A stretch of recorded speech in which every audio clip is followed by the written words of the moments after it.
¿Y si te dijera que uno de los fraudes más absurdos y virales de la historia comenzó con un grito ridículo en un escenario y terminó con millones robados, desapariciones misteriosas y políticos corruptos involucrados? No es una película, es una sátira, es una historia real y ocurrió en el mundo de las criptomonedas. Un supuesto bot mágico prometía hacerte rico mientras dormías. Miles de personas cayeron y un hombre llamado Carlos Matos se volvió viral gritando "BitConnect" sin saber que estaba anunciando el mayor Ponzi del ecosistema cripto. El resultado: gente arruinada, promotores en la cárcel, una mujer desaparecida y un fundador que sigue prófugo. Hoy vamos a destapar la historia completa y te aseguro que no podrás dejar de escuchar. Bienvenido, bienvenida a La Vida Cripto. Soy Roberto Sanz y en este episodio te cuento cómo BitConnect pasó de ser la nueva revolución financiera a la estafa más surrealista del mundo digital. Si te apasiona este tipo de historia, recuerda que puedes venir al próximo evento presencial de La Vida Cripto en Madrid, el jueves 26 de junio, episodio especial 150 con público presencial. Networking de alto nivel con personalidades top, inversores, desarrolladores, entrevistas en directo y una comunidad cripto como nunca la has vivido. Las plazas son limitadas y te aviso que el año pasado se llenó. No te quedes sin la tuya. Toda la información la tienes en el enlace de la descripción. Corre el año 2016, en plena efervescencia del ecosistema cripto, surge un nuevo proyecto que prometía transformar las finanzas personales para siempre, BitConnect. La propuesta era tentadora, los usuarios entregaban sus bitcoins a la plataforma y a cambio recibían un token propio llamado BitConnect Coin, BCC. Luego, esos tokens se prestaban dentro de la plataforma. Y aquí viene la magia, un algoritmo secreto, el famoso BitConnect Trading Bot, se encargaría de invertirlos de manera automatizada. Y atención al dato, la promesa era obtener hasta un 1% de interés compuesto diario sobre el capital. Sí, diario. Este bot, según la empresa, operaba en los mercados utilizando trading de alta frecuencia, aprovechando micromovimientos en los precios de Bitcoin para obtener beneficios constantes. Un algoritmo tan sofisticado que parecía salido de una película de ciencia ficción financiera. En plena fiebre por las criptos, la idea calaba profundamente. Sonaba a libertad financiera, sonaba a revolución, sonaba a oportunidad única. Pero desde el primer momento, todos empezaron a ver señales de alarmas. La estructura de BitConnect no era tan transparente como parecía. En realidad, todo olía a un esquema Ponzi camuflado con una jerga técnica. El programa de referidos era típico de los esquemas piramidales. Si tú reclutabas a alguien, ganabas comisiones. Si esa persona reclutaba a otra, tú también ganabas algo, y así sucesivamente. Cuando más crecía tu red, más dinero te entraba. Todo estaba diseñado para incentivar la entrada de nuevos fondos frescos y eso era exactamente lo que necesitaba el sistema para mantenerse a flote. Porque los retornos ofrecidos, hasta un 40% mensual, eran matemáticamente insostenibles en cualquier inversión legítima. No había empresa, ni fondo de inversión, ni trader en Wall Street que pudiera replicar esos números. Lo que en realidad estaba ocurriendo era simple. Pagaban a los primeros con el dinero de los nuevos. Una cadena de reciclaje disfrazada de innovación financiera. Y sin embargo, la euforia no paraba. Aún con dudas flotando en el aire, BitConnect creció a la velocidad de vértigo. Su token, BCC, que se había lanzado por apenas unos centavos, se disparó de valor junto con el frenesí general del mercado cripto en 2017. La gente veía rendimientos en pantalla, las gráficas eran verdes y eso bastaba para convencer a miles de personas. En su punto más alto, BitConnect Coin se posicionó entre las 20 criptomonedas más valiosas del mundo, alcanzando un precio de más de $400 por unidad a finales de 2017. La verdad, una locura. Sobre el papel, todo el mundo parecía ganar. Los primeros inversores mostraban sus pantallas con orgullo, los nuevos entraban emocionados por no quedarse fuera, el FOMO, y el precio del token BCC seguía subiendo. Pero detrás de esa fachada de éxito, el castillo de naipes seguía creciendo, cada vez más alto y cada vez más frágil.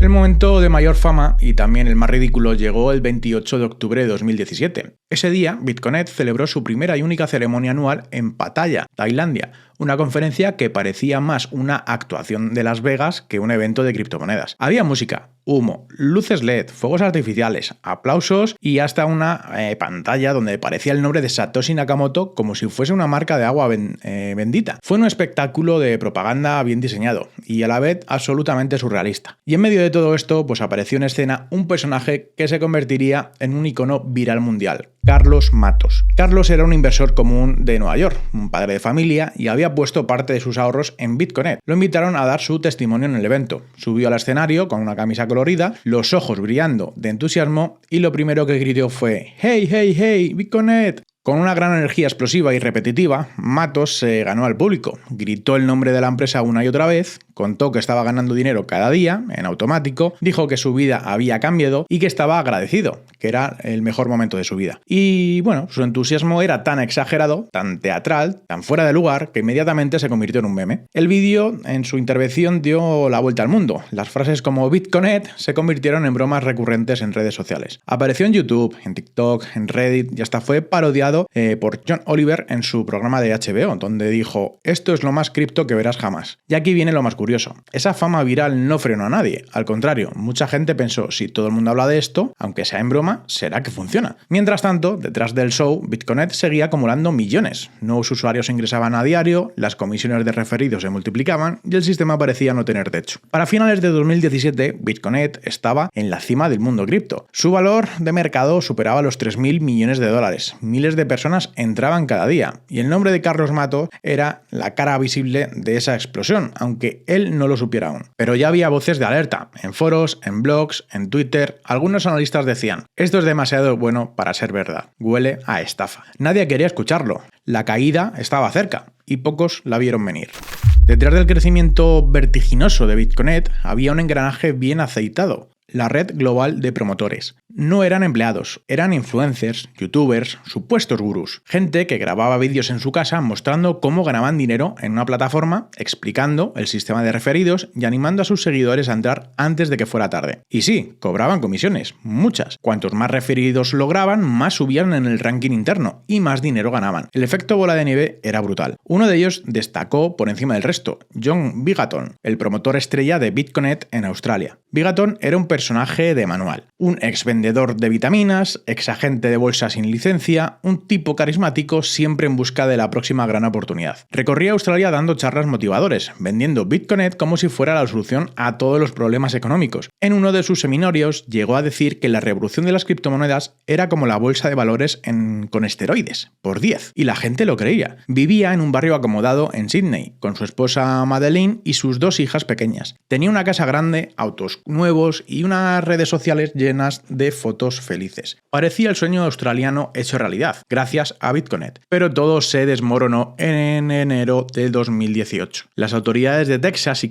Carolina del Norte emitieron órdenes de cese y desistimiento contra Bitconet. Lo señalaban como un esquema fraudulento. El 17 de enero de 2018, la plataforma anunció, de un día para otro, el cierre total de sus operaciones de préstamos e intercambio. El token, en este caso el precio de BCC, se desplomó un 92% en cuestión de horas, dejando a miles de usuarios con fortunas virtuales evaporadas. Vigaton, como muchos otros promotores, se quedó en estado de shock. Pasó de ser aplaudido como un gurú financiero a ser señalado como estafador por cientos de personas. La gente que él había convencido lo acusaba en redes, en tribunales, en medios, y las autoridades australianas congelaron sus cuentas y sus activos, y lo catalogaron oficialmente como persona de interés en la investigación de Bitconet. Pero lo peor aún estaba por llegar.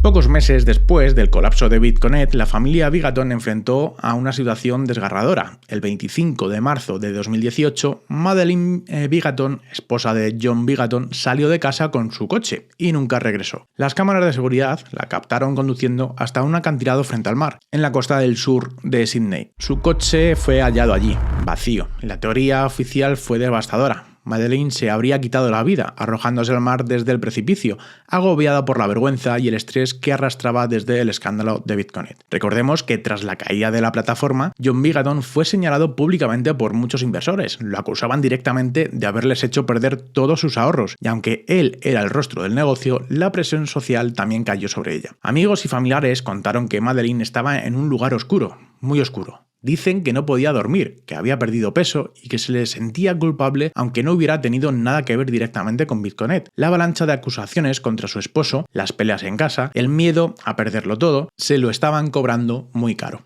Madeleine era madre de 2 niñas pequeñas y un día simplemente desapareció. No dejó más que una nota inconclusa y un vacío enorme a su familia, a sus hijas, a su esposo, a su historia. Pero aquí es donde las cosas se ponen turbias, porque el cuerpo de Madeleine nunca apareció. ¿Fue un suicidio? ¿Un accidente?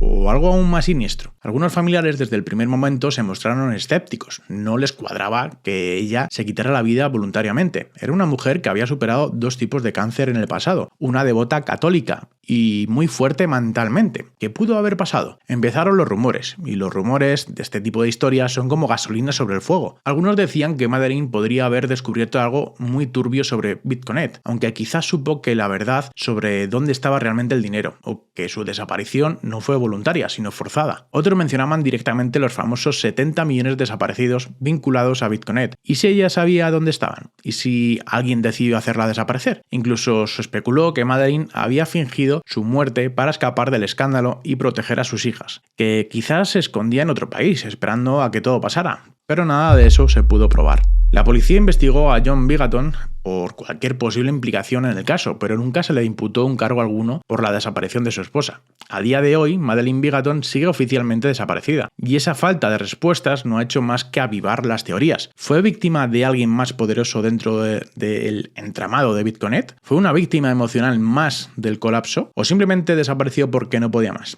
Sea cual sea la verdad, el caso de Madeleine se convirtió en un capítulo sombrío dentro de la saga de Bitconet, un recordatorio de que las estafas financieras no solo afectan carteras, también destrozan vidas, familias, relaciones y salud mental. John Bigaton quedó destrozado y bajo sospecha. Tuvo que enfrentarse a la tragedia personal de perder a su esposa, al mismo tiempo que era perseguido por las autoridades financieras y señalado públicamente como estafador. Con su familia rota y su reputación destruida, John se convirtió en la imagen de lo que puede pasarle a cualquiera que se convierte en una cara pública de una estafa. Un tipo que lo tuvo todo y lo perdió todo en menos de 6 meses. Años después, en 2024, John Bigaton terminó por declararse culpable en Australia de asesoramiento financiero sin licencia por su papel en Bitconet y recibió sanciones legales. Pero ni una multa, ni una condena, ni un castigo institucional puede compararse con la pérdida que vivió. Su historia es la prueba más dura de que detrás de cada esquema fraudulento hay familias reales pagando un precio que el dinero nunca podrá compensar. Hasta ahora te he contado cómo Bitconet fue una promesa global de riqueza automática, que se convirtió en ruina para miles de personas. Pero hay un país donde esta historia tomó un giro aún más siniestro. Y no es una serie de Netflix, fue la vida real y pasó en India. El estado de Gujarat fue uno de los epicentros del fenómeno de Bitconet. Ahí miles de personas invirtieron millones tras la desmonetización de los billetes de 500 y 1000 rupias que llevó a cabo el gobierno indio en 2016. La gente buscaba dónde meter su dinero en efectivo antes de que perdiera valor. Y adivina qué parecía la mejor solución. Exacto, Bitcoin. Se calcula que solo en Gujarat se metieron más de 3.200 millones de dólares en Bitcoin y una gran parte terminó en Bitconet. Curiosamente, el propio Satish Kumbhani, fundador del esquema, era originario de esa región y aprovechó el caos económico del país para hacer crecer su red. Pero cuando Bitconet colapsó en enero de 2018, las consecuencias fueron explosivas. Y lo que ocurrió a continuación parece sacado de una novela de crímenes. Un empresario llamado Salesh Bhatt,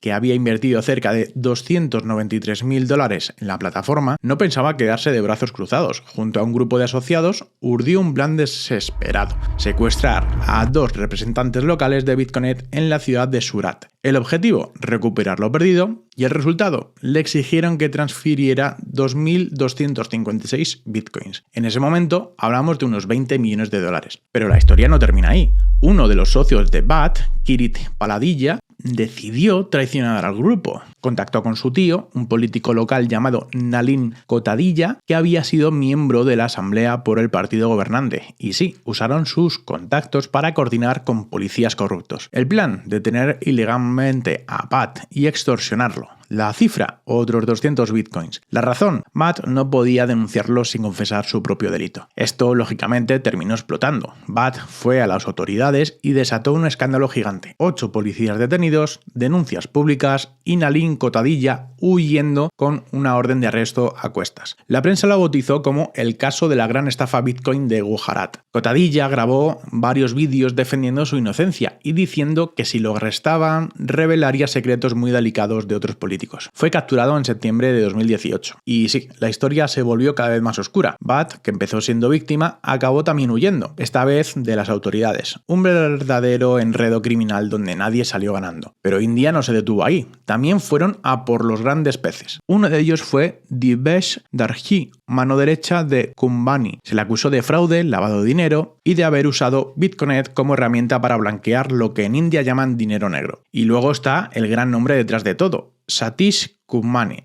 el fundador, el que aún hoy, en 2025, sigue desaparecido. Eso no impidió que las autoridades indias fueran con todo. En 2022, la policía de Gujarat presentó cargos formales y más adelante la Dirección de Ejecución de India, ED, comenzó a incautar bienes y criptoactivos relacionados con Bitconet. Y aquí viene lo más bestia. Y para este año 2025, la ED había recuperado criptomonedas valoradas en 200 millones de dólares. ¿Y qué monedas encontraron? No solamente Bitcoin, también Ethereum, Tether, Ripple, Cardano, Solana, Polkadot y Tron. Toda una cartera de activos de primer nivel. Esta parte de la historia nos deja claro que el fraude de Bitconet no solo destrozó vidas, también sembró caos en instituciones. Hubo secuestros, chantajes, traiciones, corrupción policial y hasta políticos de alto nivel implicados.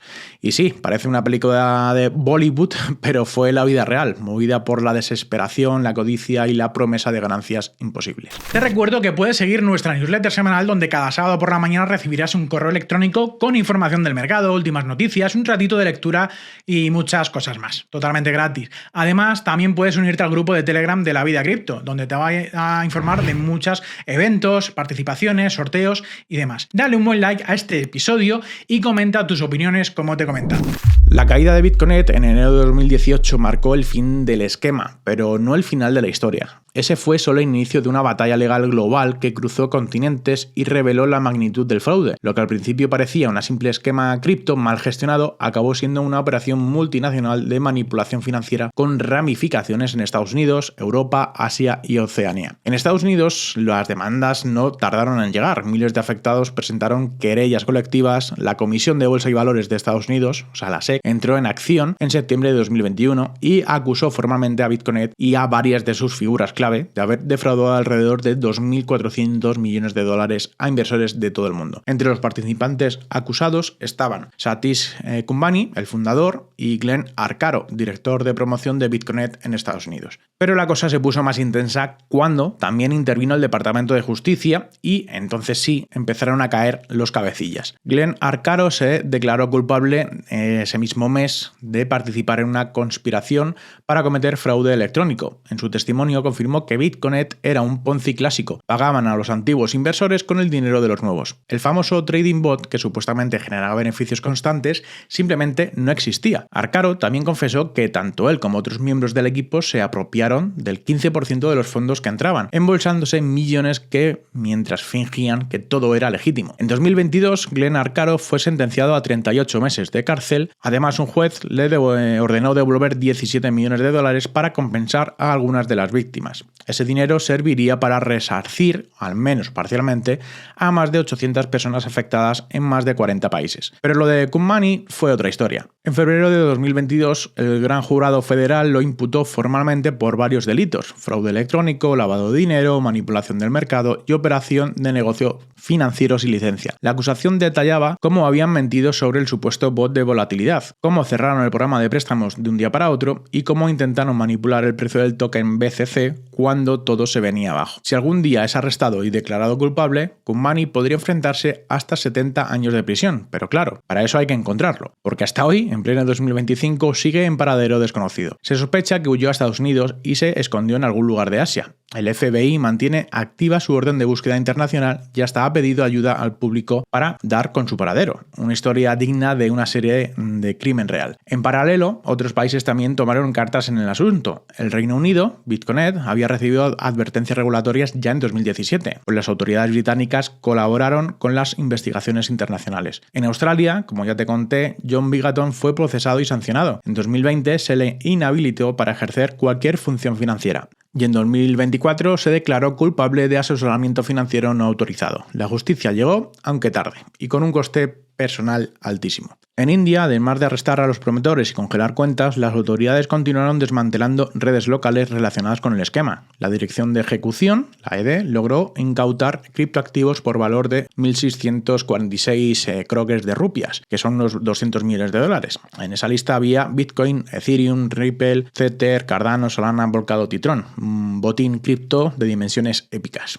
Y eso no es todo. En distintos países, youtubers e influencers que habían promocionado Bitconet también fueron multados por las autoridades. En 2021, por ejemplo, la SEC multó a varios de ellos por haber incentivado la inversión en el proyecto sin revelar su relación con la empresa ni advertir del riesgo. Bitconet se convirtió en un caso ejemplar para los reguladores, un recordatorio brutal de lo que ocurre cuando no hay control, ni transparencia ni ética. Pero más allá de las cortes, Bitconet marcó un antes y un después en la cultura cripto. Su nombre quedó grabado como sinónimo de estafa. El meme de Carlos Matos gritando Bitconet es hoy una parodia, pero también una advertencia. Esta historia fue contada en podcasts, documentales y artículos de investigación de todo el mundo. Se analizó cómo el binomio entre codicia y desconocimiento puede ser el caldo de cultivo perfecto para una estafa global. Programas de televisión como el de John Oliver lo ridiculizaron, pero los gobiernos lo usaron como argumento para endurecer sus políticas. Después de Bitconet, Estados Unidos, Canadá, India y muchos países de Europa pusieron el foco sobre el ecosistema cripto,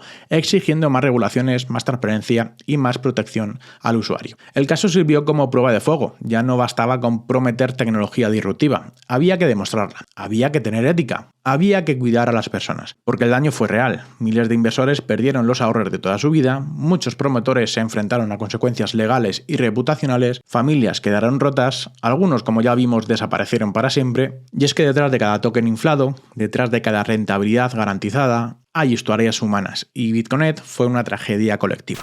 Bitconet no solo fue una estafa cripto, fue la historia que lo tuvo todo. Promesas imposibles, personajes virales, codicia, ingenuidad, desapariciones, secuestros, juicios internacionales y una comunidad global que aprendió a golpes de que no todo lo que brilla en blockchain es oro. Si algo nos deja esta historia es una advertencia clara. Cuando alguien te promete una rentabilidad fija, constante y elevada en criptomonedas, sal corriendo. Ni en los mercados más estables existen retornos garantizados, y mucho menos en un entorno tan volátil como el cripto. Recuerda, los esquemas Ponzi no se presentan como estafas, al contrario, llegan disfrazados de oportunidades brillantes, respaldados por influencers sonrientes, promotores entusiastas y plataformas pulidas al milímetro. Bitconet cayó, pero otros esquemas vendrán. Por eso mantén los ojos abiertos, no te dejes deslumbrar por la promesa de dinero fácil. Infórmate, investiga, desconfía del hype, porque en cripto, como en la vida, lo más importante no es correr, sino saber hacia dónde estás yendo. Y si algo positivo podemos sacar de todo esto, es que cada fraude que se expone es una oportunidad para hacer del ecosistema un lugar más maduro, más transparente y más humano. Si te están gustando estas historias sobre criptomonedas, blockchain, escándalos y personajes icónicos, puedes escuchar los episodios anteriores y suscribirte para no perderte los siguientes. Dale al me gusta, deja reseña con 5 estrellas en Spotify y cuéntame en comentarios qué opinas de este caso o alguno similar. Nos vemos en el siguiente episodio. Yo me despido, soy Roberto Sanz, hasta la próxima.